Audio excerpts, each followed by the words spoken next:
Когда мы вспоминаем фильм «Приходите завтра», перед глазами сразу появляется она, простая, светлая, смешная Фрося Бурлакова.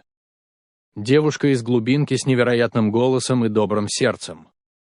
Миллионы зрителей полюбили ее с первых же кадров.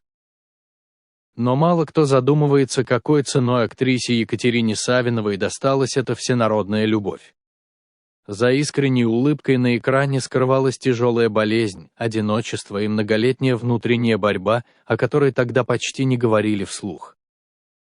Сегодня я расскажу вам историю женщины, которая могла бы сыграть еще десятки ярких ролей, но так и осталась для большинства зрителей одной, той самой Фросей. Историю таланта, который боролся не только за место в кино, но и за свою собственную жизнь. Устраивайтесь поудобнее. Мы перенесемся в те годы, когда имя Екатерины Савиновой звучало с экранов, а страна еще не знала, какая трагедия разворачивается за кулисами ее судьбы.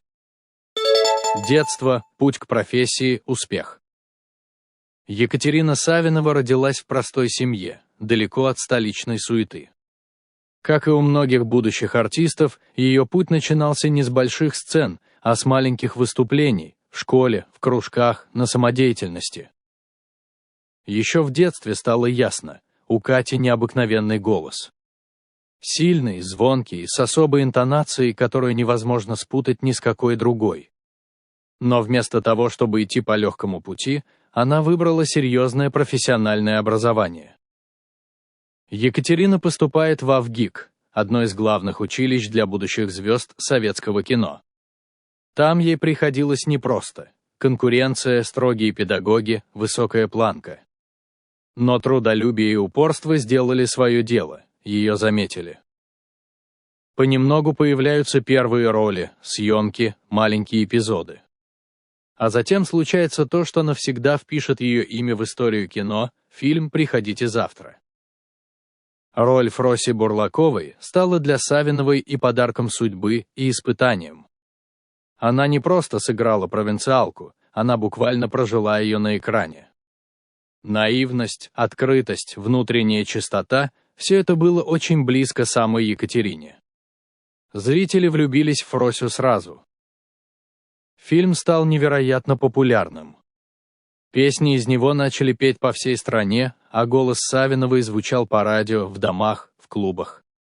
Казалось бы, вот он успех, о котором мечтают тысячи актеров. Но именно в этот момент, когда карьера шла вверх, в ее жизни начали появляться первые тени. Начало невидимой трагедии.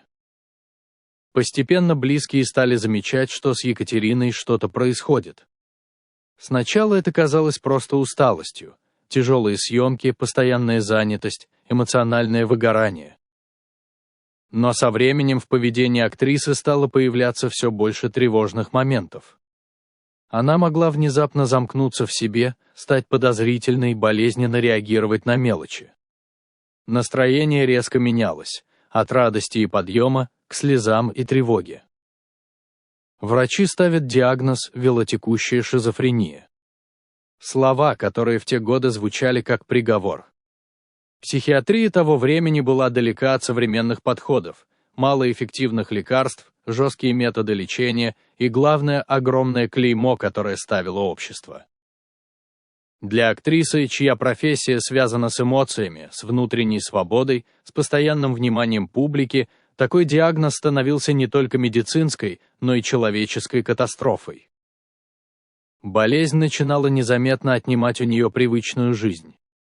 Все, что раньше приносило радость, работа, съемки, встречи с коллегами, стало требовать все больше сил.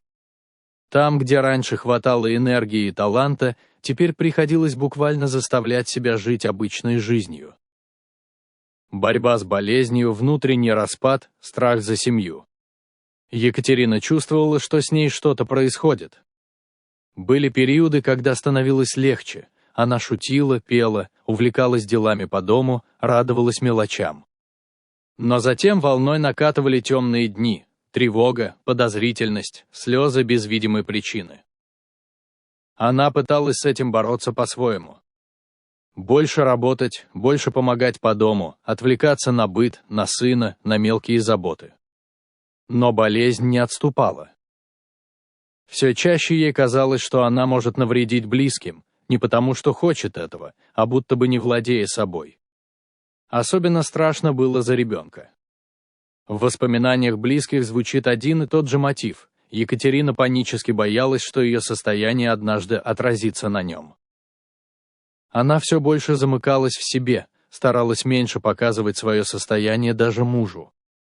Появлялось чувство вины за сорванные съемки, за слезы дома, за то, что становится тяжелой для родных. Врачи, больницы, попытки подобрать лечение. В те годы возможности психиатрии были ограничены, а отношение общества – жестким. Диагноз становился клеймом, о котором не говорили вслух.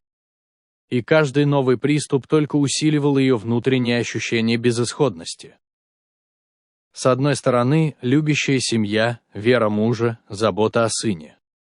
С другой – болезнь, которая, казалось, медленно отнимает у нее саму себя, профессию, уверенность, радость от жизни. Последние годы и тихий трагический финал. Последние годы жизни Екатерины Савиновой были полны внутренней борьбы, но это были не только темные дни. Рядом по-прежнему была семья, и именно благодаря им в ее жизни оставалось место для тепла и радости. Она продолжала петь, уже не на больших сценах и не перед многотысячной аудиторией, а дома, для самых близких. Иногда просто так между делами, иногда по просьбе родных. И каждый раз, когда звучал ее голос, становилось ясно, тот самый талант, который когда-то покорил всю страну, никуда не исчез. Бывали дни просветления, когда болезнь будто отступала. В такие моменты Екатерина становилась прежней, улыбчивой, внимательной, очень сердечной. Могла долго разговаривать с сыном, вспоминать съемки, шутить, интересоваться, что происходит в кино и театре. Но постепенно болезнь все сильнее забирала силы. Профессиональная жизнь почти сошла на нет, круг общения сузился до семьи и самых близких людей. Для многих зрителей она так и осталась Фросей Бурлаковой, светлой, наивной, верящей в лучшее. А ее настоящая, тяжелая жизнь оставалась за кадром. В 1990 году, в возрасте всего 53 лет, Екатерина Савинова ушла из жизни. Для тех, кто ее знал лично, это была не просто утрата талантливой актрисы. Это была потеря удивительно доброго, ранимого человека, который до конца боролся с болезнью и очень любил свою семью.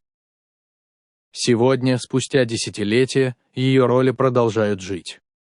Фильм «Приходите завтра» пересматривают снова и снова, а песни «Не кочегары мы», «Не плотники» подпевают люди, которые, возможно, даже не знают всю ее трагическую историю. История Екатерины Савиновой – это напоминание о том, что за ярким экранным образом всегда стоит живой человек. Со своими страхами, надеждами, болезнями, внутренней борьбой. И порой самая светлая улыбка на экране скрывает самую глубокую боль. Друзья, когда мы смотрим на улыбающуюся Фросю Бурлакову, очень легко забыть, какой ценой иногда дается талант. История Екатерины Савиновой – это не только о болезни и трагедии. Это история о невероятной любви к профессии, о преданности семье и о человеке, который до конца боролся, насколько хватало сил. Мне очень хочется, чтобы, пересматривая фильмы с ее участием, мы вспоминали не только героинь, но и живого человека за кадром, со своей болью, страхами и надеждой. Если вам близки такие честные истории о судьбах больших артистов, поддержите это видео лайком и подпиской на канал. Для меня это знак, что стоит дальше поднимать такие непростые, но важные темы. И если вам интересно, как складывалась жизнь других любимых артистов, загляните в другие ролики на канале, там вы найдете еще много удивительных и порой непростых судеб. Спасибо, что досмотрели до конца и помните своих кумиров.